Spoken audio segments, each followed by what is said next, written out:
ظاہری حالات و اسباب کا سرسری نظر سے جائزہ لینے کے بعد یہ حقیقت ناقابل انکار معلوم ہوتی ہے کہ اہل کوفہ کے بیعت یزید سے انکار اور بیعت امام پر اصرار پر مشتمل بے شمار خطوط آنے سے پہلے امام علیہ السلام اپنی حفاظت چاہتے تھے کہ گوشہ عافیت میں ایام زیست گزارنا، مگر اہل کوفہ کے خطوط نے اس دفاع کے حدود کو قدرے وسیع کر دیا، اس امید کے ماتحت کہ شاید اس طرح اپنے دفاع کے ساتھ ساتھ حق کا احیاء اور باطل کا استحصال بھی کر سکیں اور مسلمانوں کو ظالموں کے ظلم سے نجات دلا سکیں۔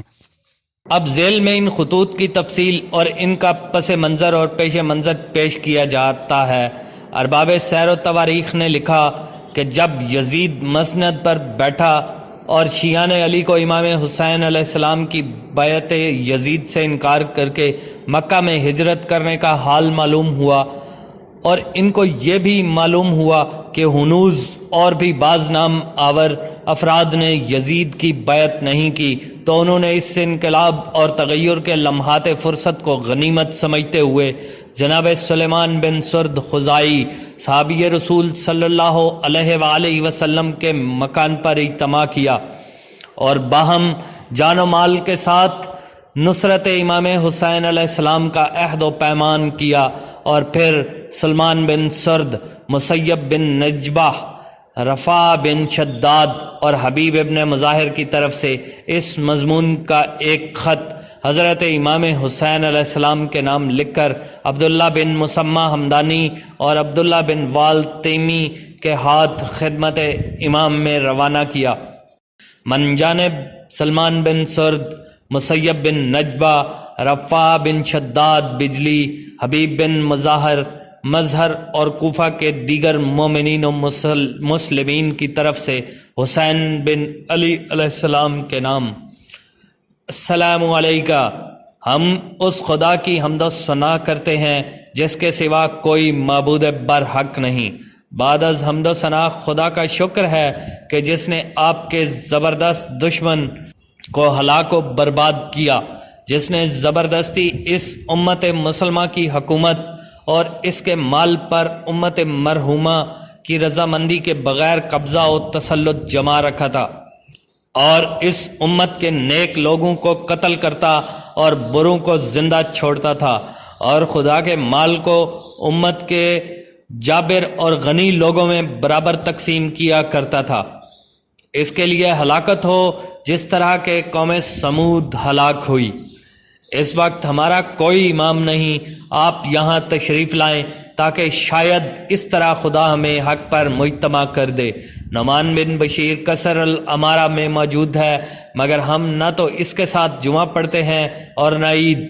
اگر پھر یہ اطلاع مل گئی کہ آپ ہماری استدعا پر تشریف لا رہے ہیں تو ہم اس کو قصر الامارہ سے نکال کر شام پہنچا دیں گے انشاءاللہ۔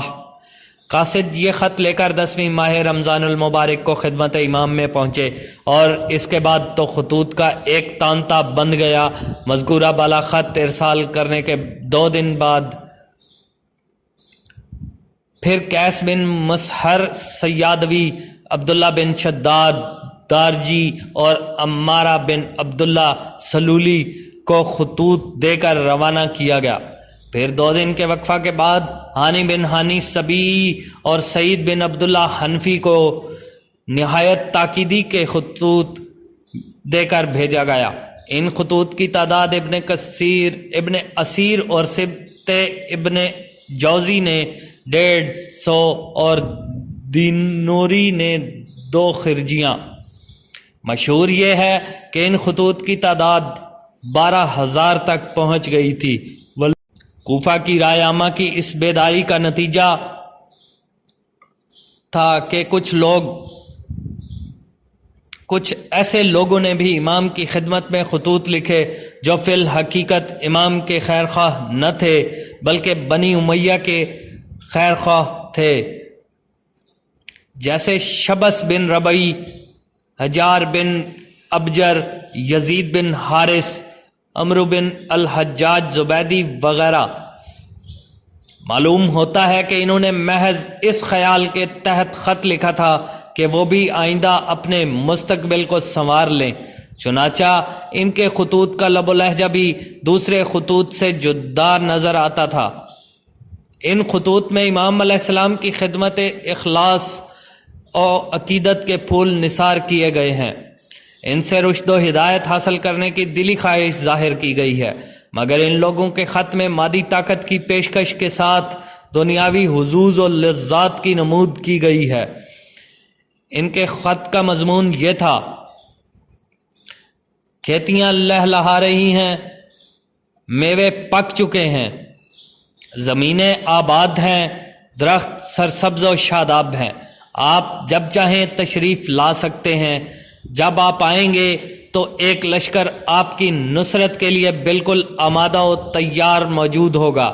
اس خط سے معلوم ہو جاتا ہے کہ یہ لوگ امام کے مزاج شناس اور ان کے افتاد طبع سے واقف نہیں ہیں، اور محض ہوا کے رخ پر چلنے والے اور چڑھتے سورج کی پرستش کرنے والے ہیں۔ یہی وجہ تھی کہ یہ آخری خط لکھنے والے قریباً سب ہی معرکہ کربلا میں فوج مخالف میں موجود تھے، لعنت اللہ علیہم اجمعین۔ یہ آخری خط ہانی بن ہانی سبیعی اور سعید بن عبداللہ حنفی لے کر خدمت امام میں پہنچے۔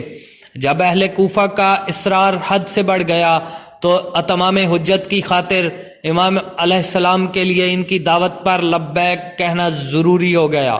تو آن جناب علیہ السلام نے ان آخری قاصدوں کے ذریعہ اہل کوفہ کو اس مضمون کا جواب لکھا۔ اس سے قبل کسی خط کا جواب نہیں دیا تھا اور سب قاصد وہیں موجود تھے۔ بسم اللہ الرحمن الرحیم۔ یہ خط حسین بن علی کی طرف سے مسلمانوں اور مومنوں کے گروہ کے نام ہے۔ ہانی اور سعید تمہارے فرستگان میں سے سب سے اخیر ہیں۔ تمہارے خطوط لے کر میرے پاس پہنچے اور جو کچھ تم نے ان خطوط میں ذکر کیا ہے اسے میں نے سمجھا کہ ہمارا اس وقت کوئی امام نہیں۔ آپ آئیے، شاید خدا ہمیں آپ کی وجہ سے ہدایت و حق پر جمع کر دے۔ اس لیے اب میں اپنے چچا زاد بھائی اور اپنے خاندان کے مخصوص معتمد مسلم بن عقیل کو تمہاری طرف روانہ کر رہا ہوں۔ میں نے انہیں مامور کر دیا ہے کہ وہ تمہارے صحیح حالات مجھے لکھیں، لہٰذا اگر انہوں نے یہ لکھا کہ تمہارے ارباب و بست و کشاد اور صاحبان عقل و خرد اس بات سے متفق ہیں جو تم نے بذریعہ فرستادگان اپنے خطوط میں ظاہر کی ہے، تو میں بہت جلد تمہارے پاس پہنچ جاؤں گا۔ مجھے اپنی زندگی کی قسم، امام برحق نہیں ہے مگر وہی جو کتاب خدا کے مطابق حکم کرے اور عدل و انصاف پر کاربند ہو، دین حق کا پیرو ہو اور اپنے نفس کو رضائے خداوندی کے لیے ان امور پر وقف کر چکا ہو۔ والسلام۔ اس کے بعد جناب مسلم بن عقیل کو کوفہ جانے کا حکم دیا، اور یہ 15 رمضان المبارک کا واقعہ ہے۔ قبل اس کے کہ جناب مسلم کی روانگی اور ان کی شہادت کے واقعات بیان کیے جائیں اور سلسلہ واقعات کو آگے بڑھایا جائے، یہاں 2 باتوں کی وضاحت ضروری معلوم ہوتی ہے۔